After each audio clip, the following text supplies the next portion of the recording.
Welcome everyone to this public meeting organised by the Sydney Anti-AUKUS Coalition.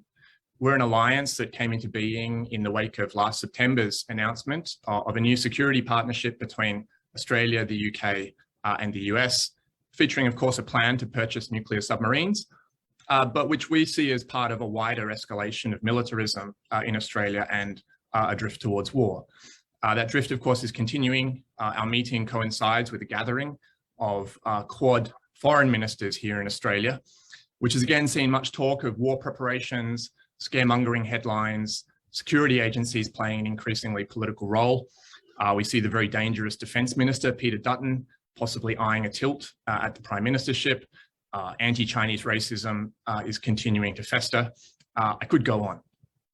So it's a pleasure to welcome you all, but this is not a happy state of affairs. Our coalition is united by the view that simply sitting back and waiting for good sense to prevail is not enough at this point in time. We aim to tap into and mobilise the sentiment that exists in Australian society against warmongering and confrontation with China, and this meeting is a step in that direction. My name is David Brophy. I'm a historian at the University of Sydney. I'm chairing the event today. Now, I actually find myself currently in New York. So as we do in Australia, I want to acknowledge that here too, I'm sitting on land stolen by colonial settlement, in this case from the Lenape people. Our home base in Sydney, of course, was built by the dispossession of many peoples, the Gadigal, the Wongal, the Bidjigal, and others. In the chat, some of you might like to acknowledge and pay respects to the elders of communities wherever you happen to be located. As we discuss the risk of future wars, we want to particularly recognise the way that the militarism of today is tied up with Australia's origins in colonial land theft and continues to do damage to Indigenous land and communities. That'll be one of the themes, I'm sure, of our discussion.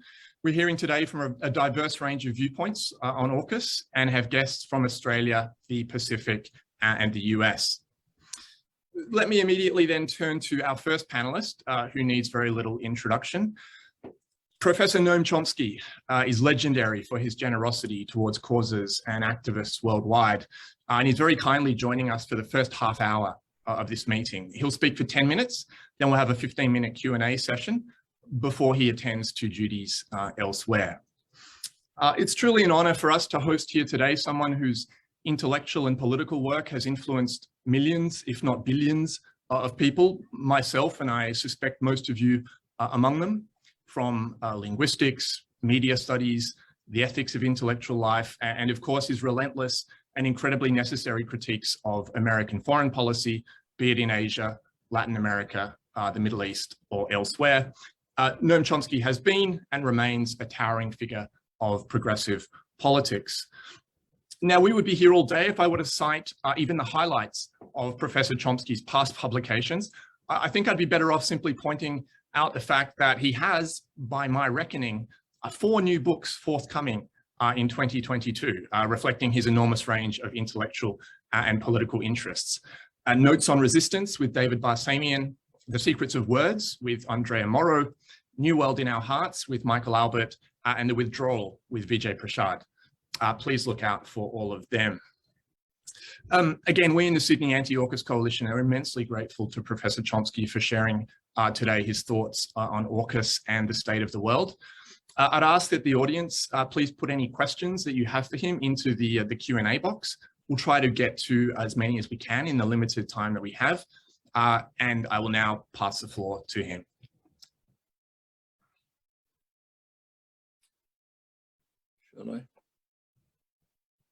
Shall I start? Please, please. Yeah, okay. Thank you. Well, as the Winter Olympics opened, Presidents Putin and Xi met in Beijing to form a new axis, the New York Times reported. The principle announced by this reincarnation of Hitler and Mussolini, the report continued, I'll quote it, is that a powerful country should be able to impose its will within its declared sphere of influence. The country should even be able to topple a weaker nearby government without the world interfering, an idea that the US has always abhorred, we are to understand.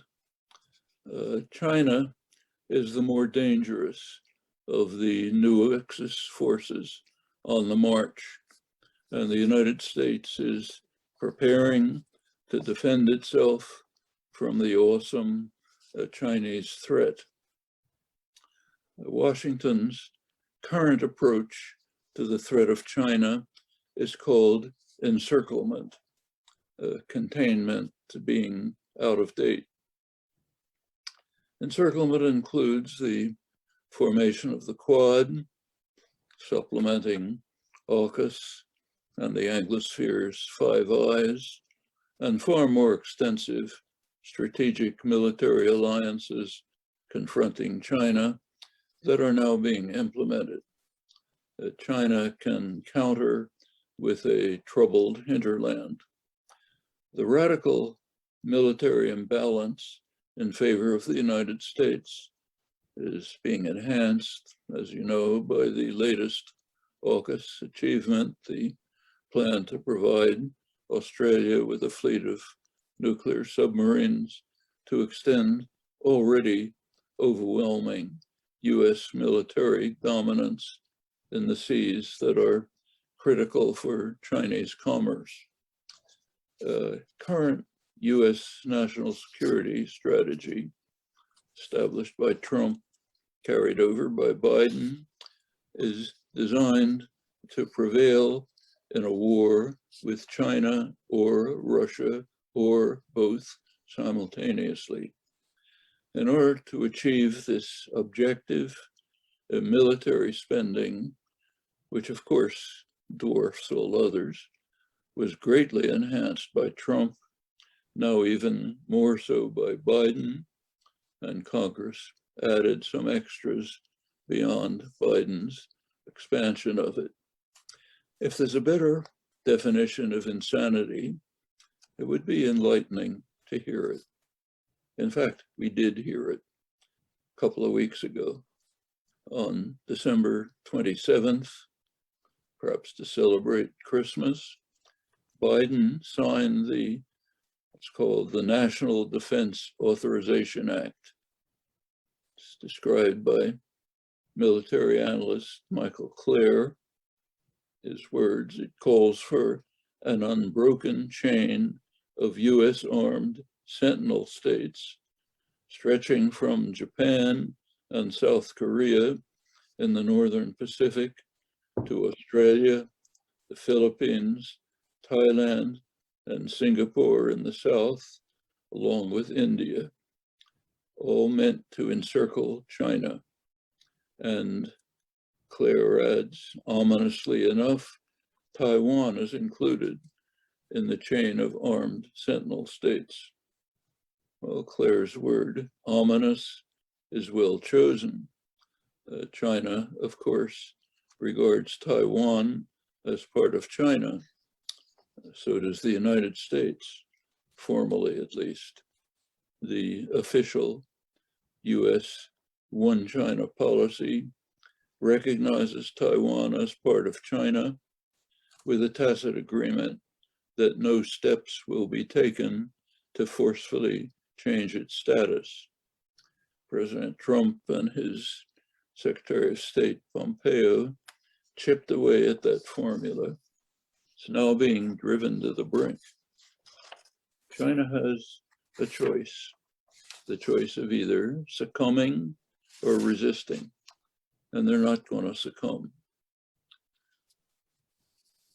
The core of the US-China conflict is in fact just that. China refuses to be intimidated. It's not like Europe, which strongly objects to US policies, sanctions, so on, but adheres to them because it obeys. China doesn't. That's the conflict. The US-China conflict is real, but sharply asymmetrical. Its nature was captured eloquently if inadvertently, by a headline in the New York Times a couple of days ago. Here's the headline, I'll quote it. As the United States pulls back from the Mideast, China leans in, expanding its ties to Middle Eastern states with vast infrastructure investments and cooperation on technology and security. That's the New York Times headline. And unintentionally, the headline captures quite accurately what's happening all over the world. The US is withdrawing military forces that have battered the Mideast region for decades in traditional imperial style. In sharp contrast, China is expanding its influence with what's called soft power, investment, loans, technology, development programs. Of course, not just in the Mideast. The most extensive Chinese project is the huge Belt and Road Initiative that's taking shape within the framework of the Shanghai Cooperation Organization. Incorporates all the Central Asian states, India, Pakistan, Russia, now Iran. It's reaching to Turkey, clearly with an eye on Central Europe. May well include Afghanistan if it can survive its current catastrophe. The Belt and Road Initiative has offshoots in the Middle East, even including Israel. There are accompanying programs in Africa, and now even Latin America, over strenuous US objections. A few weeks ago, China announced that it's taking over the manufacturing facilities in Sao Paulo, Brazil, that Ford recently abandoned, and intends to initiate large-scale electric vehicles production for Latin America. It's an area in which the United States is far ahead, in which China is far ahead, sorry. The United States has no way to counter these efforts. Bombs, missiles, special forces raids in rural communities just don't work. Actually, it's an old dilemma. 60 years ago in Vietnam, US counterinsurgency efforts were stymied by a problem that was despairingly recognized by US intelligence, by US province advisors. The problem was that the Vietnamese resistance, what's called the Viet Cong in the United States, were fighting a political war, a domain in which they were strong and the United States was weak. The United States was responding with a military war, the arena in which it is strong and the Viet Cong were weak. But that couldn't overcome the appeal of Viet Cong programs to the peasant population. That was the dilemma 60 years ago. The only way the Kennedy administration could react to the VC political war was by US Air Force bombing of rural areas, other program authorizing napalm, large-scale crop and livestock destruction, other programs to drive peasants to virtual concentration camps where they could be protected, in the terminology of the day, protected from the guerrillas who US intelligence knew perfectly well that they were supporting. Well, the consequences we know. Now, that's not unlike the dilemma posed when China leans into the global South by, quoting the Times again, by expanding its ties with vast infrastructure investments and cooperation on technology and security. That's one central element of the China threat that is eliciting such fears and anguish. The prevailing view in the United States for some years is that China is a rising superpower confronting the United States and may, in fact, has been widely predicted for many years, may be poised to surpass the United States and dominate world affairs. For what it's worth, I'm skeptical about this prediction unless the United States contributes to this end by persisting in its current course of self-destruction. There's a recent study by Harvard University's Belfer Center for International Affairs, which concludes further that the so-called Thucydides trap is likely to lead to a US-China war. That cannot happen. US-China war simply means game over. There are critical global issues on which the United States and China must cooperate. They will either work together or collapse together, bringing the world down with them. Thank you. Thank you very much, Professor Chomsky, for getting us off to a start with those comments.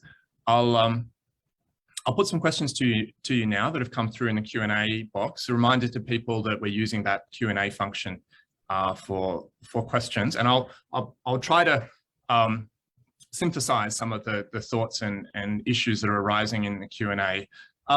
There's been a couple of people wanting to ask questions about the anti-war movement. I might just read one of these questions out. Given the rightward shift of official liberal political parties worldwide, what role do you see protest playing in the anti-war movement to build awareness and to place pressure on the state to yield to demands? And then there's a couple of other people asking a slightly simpler question. Do you have any advice on how we go about building such a movement? Well, the question has been asked for centuries in one form or another, always has the same answer: work harder. We don't have a lot of means, but the ones we have are effective. Education, organization, pressures, activities as appropriate to the situation.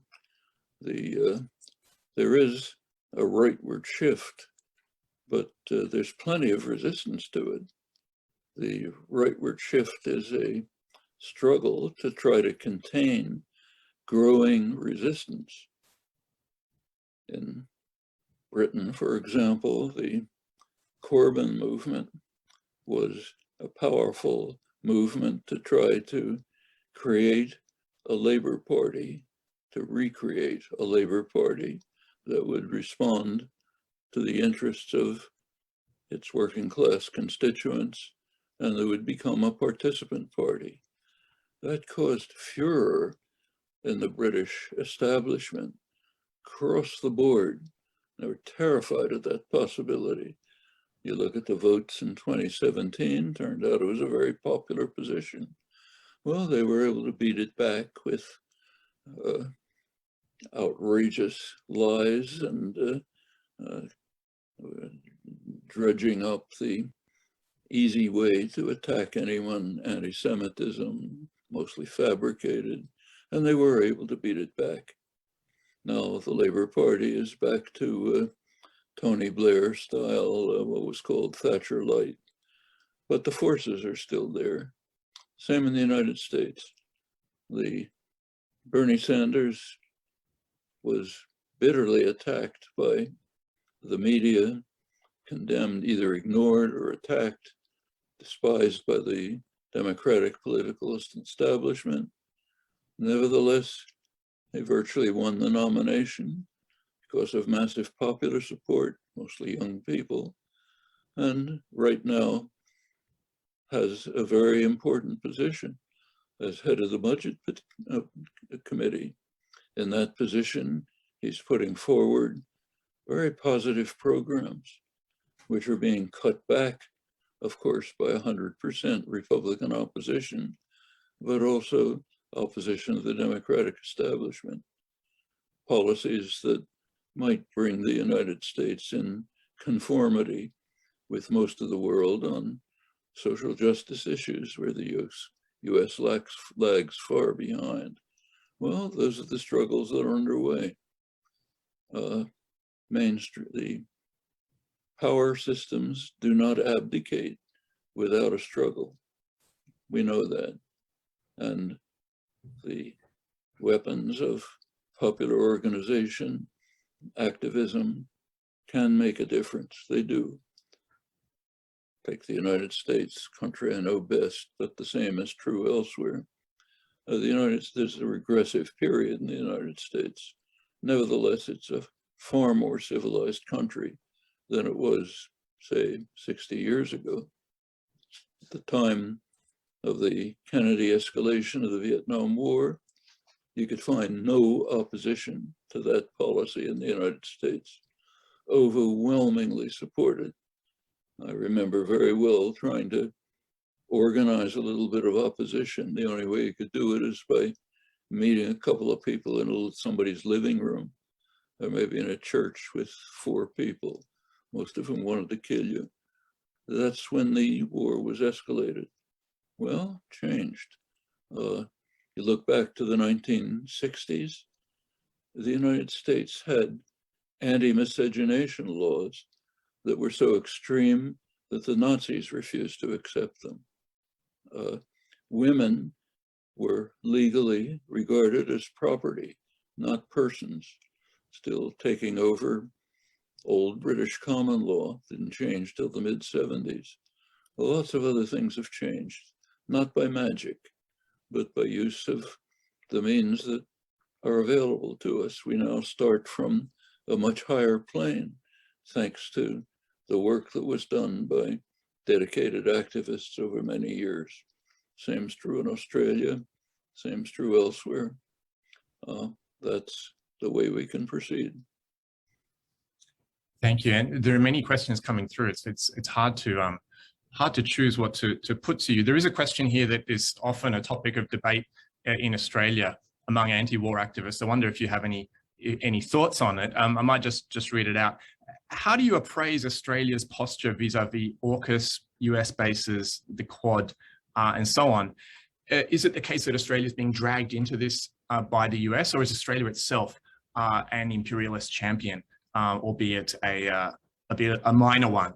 As I say, this is a question that often animates discussion here in Australia. I wonder if you have any thoughts on that kind of issue. Well, the question kind of begs a question. It assumes that US encirclement with Australian support is an effort to address China's human rights breaches. That's what's assumed. So we can start by asking, does that have any credibility? Well, there's an easy way to check. Take a look at US and Australian concern for human rights breaches, where they can directly affect the consequences because they are complicit in the human rights breaches. So take US military spending, it's a good index. Take a look at it. In a category by itself, way above anyone else, are 2 countries, Israel and Egypt. With regard to Israel's human rights breaches, it's sufficient now to turn to the recent detailed studies by Amnesty International and Human Rights Watch on what they describe as the second apartheid state. First one, South Africa, having disappeared. You look down the rest of the list, you find the same thing. There's extensive documentation showing that US military aid is closely correlated with human rights abuses of the most severe kind: torture, massacre, aggression, so on. And you look at other indices, it's the same. With regard to Australia, you can fill it in for yourselves. Take a look at Australia's immigrant policy, for example. It's a hideous scandal. I don't have to tell you. One of the times I visited Australia a couple of years ago was at the invitation of the East Timor Refugee Association. I was giving talks in Australia, talking about Australia's direct contribution to probably the worst slaughter relative to population since the Second World War. You may recall that it was Prime Minister Gareth Evans, the only leading figure in the world, who officially recognized Indonesia's conquest of what he called the Indonesian province of East Timor. That's while Australia was cooperating with Indonesia to try to rob East Timor of its sole resource, the oil of the Timor Sea. You can continue without my help on this. The United States and Australia have no concern for human rights. Repeat, no concern. That's evident from how they treat human rights violations in the areas where they can immediately deal with them because they are complicit and they have the power to end them. US and Australia, of course, are much concerned with human rights violations somewhere else where they can't do anything about them. That's cheap and easy. Chinese human rights violations are severe. They're within the limited range of Chinese reach. We don't help them by encircling China. We don't help end them by circling China, increasing provocations and so on. Nuclear submarines in the South China Sea don't help people in the western provinces of China. Quite on the contrary, they build up powerful repressive forces, partly in reaction to the provocative actions, and that of course leads to more repression within. It's a familiar dynamic. So yes, we should certainly protest human rights violations everywhere, and we should also follow a very elementary moral principle, so elementary that it's embarrassing to repeat it. You focus your efforts on where you can do most good. It's no use condemning the crimes of Genghis Khan. Can't do anything about it. Makes a lot of sense to condemn and act to end our own human rights violations, which are enormous and extreme. I think that's how we should deal with it. Thank you. I'm very glad that you've touched on that, that specific issue, because there has been some questions coming through on that point as well. I might just, if I could, keep you for one more question. There's a few questions relating to our analysis of the state of American politics, in particular, world politics. One participant's quite interested to hear your thoughts on who's really driving American foreign policy today. Is it coming out of the White House and the advisors there, or is it more decentralized, driven by institutions like the Pentagon, the arms industry, and so on? And then there's another possibly related question, is just how we situate this increasing bellicosity in Western governments that we see to the contemporaneous phenomena, the rise of forms of far-right politics, what people sometimes refer to as right-wing populism, so on. Do you see a connection between this pressure for confrontation with China and those types of phenomena? Well, the driving force in US foreign policy is a very familiar and traditional one, pretty much the same as the driving force in British foreign policy when they were ruling the waves. The goal is to ensure that the United States will be in command as far as possible. And that shows itself case by case, as it always has. So take the two main confrontations today, Ukraine, China. In both cases, there are possible, plausible, regional settlements. Take Ukraine. It's known on all sides what the plausible settlement is. Everyone knows that Ukraine is not going to join NATO, not in the imaginable future. The plausible, feasible outcome for Ukraine is Austrian-style neutrality. Worked very well throughout the whole Cold War. Austria was able to establish whatever connections it wanted to the West, to the EU, anything it wanted, no constraints. Sole constraint is don't have US military forces and bases on your territory. Not having them is good for Austria, it's good for the world. That can be the case in Ukraine. With regard to the internal problems of Ukraine, there is a framework, so-called Minsk II, set up by the Normandy powers, France, Germany, Ukraine, Russia.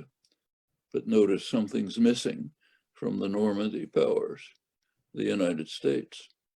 A regional settlement will take Europe out of the framework of US power. Now, this is a long battle. It's gone on since the Second World War in US foreign policy. You may recall the slogan about NATO, old slogan about NATO. The point of NATO is to keep Germany down, keep Russia out, and keep the United States in, which means in charge. That's called the Atlanticist vision. It's always been in conflict with another vision. Gorbachev's vision when the Soviet Union was collapsing was what he called a European common home. That was a reincarnation of Charles de Gaulle's call for Europe from the Atlantic to the Urals.